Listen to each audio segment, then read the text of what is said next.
तो मुझे पता था मैं तो मास्टर नहीं बन पाऊंगा। हालांकि अभी एक इतना बच्चा वाले लोग बता रहे हैं, तो उसने पूछा कि मेरी याद आती, तो मैंने उसको एक बात बताया कि मैं भूल नहीं सकता हर बात तेरी है याद मुझे, कि मैं भूल नहीं सकता हर बात तेरी है याद मुझे। जैसे तैसे 12वीं कर ग्रेजुएशन की ओर चला, फिर से 2 साल तक अपने बीच प्रेम प्रसंग का दौर चला।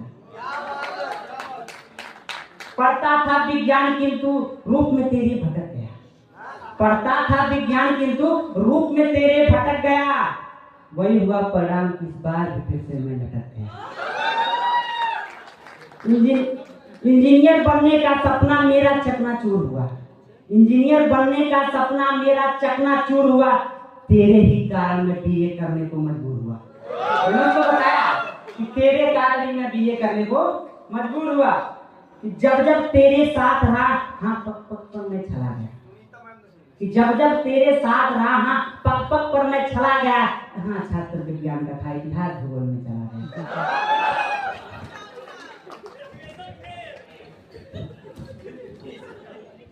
अच्छा, हम जब फैकल्टी की बात कर रहे हैं तो फैकल्टी में एक तारीख हमें शुभम जी ने कल ही बताया कि 10 अप्रैल 2023, शायद किसी को ना पता।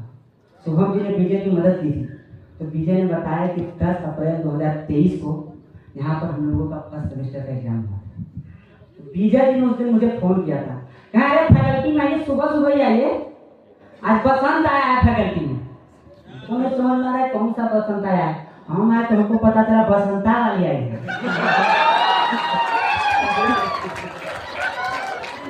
आइए वो, आइए आइए, इसीलिए कह रहे हैं।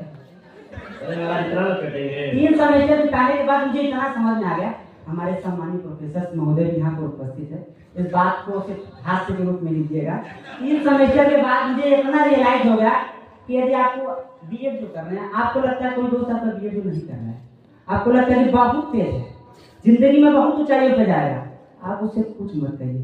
बोले बाबू तो बहुत तेज सब्जेक्ट से बीएड करना, जिस दिन उसका इनरोलमेंट होगा उसकी ऊर्जा ऐसे ही बर्बाद हो जाएगी।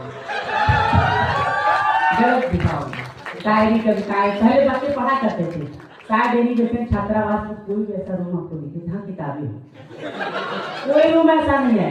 जब एग्जाम्स आता है तो बच्चे दूसरे से फर्रे मांग के आ जाते हैं, कुछ नहीं करते हैं।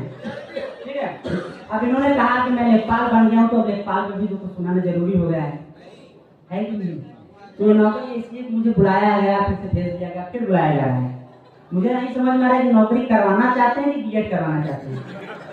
तो उसके मैंने लिखा था कि किसी को घर मिला हिस्से में, किसी को घर मिला हिस्से में, किसी के हिस्से में तिरपाल आया, कि किसी को घर मिला हिस्से में, किसी के हिस्से में तिरपाल आया। मैं सबसे होशियार लड़का था, मेरे हिस्से में तिरपाल आया। कि किसी को गम मिला हिस्से में, किसी को गम मिला हिस्से में, किसी के हिस्से में प्यार आया, किसी को गम मिला हिस्से में, किसी के हिस्से में प्यार आया।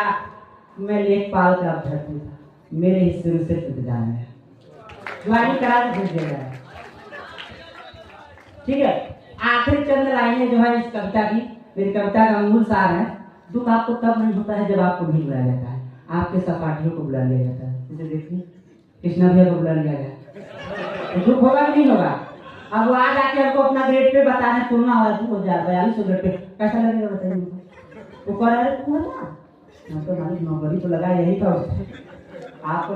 तो आखिरी लाइन कुछ इस प्रकार है कि किसी को दरोगा की वर्दी मिली, किसी को दरोगा की वर्दी मिली तो किसी को ग्रुप डी से कॉल आया, किसी को दरोगा की वर्दी मिली तो किसी को ग्रुप डी से कॉल आया।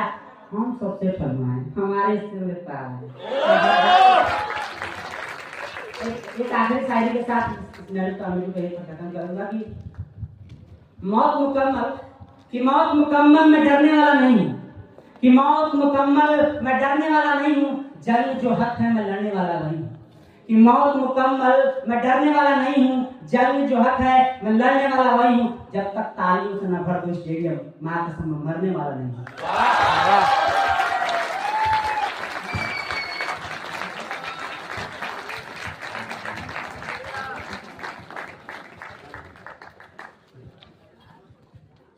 आपकी बातें सुन के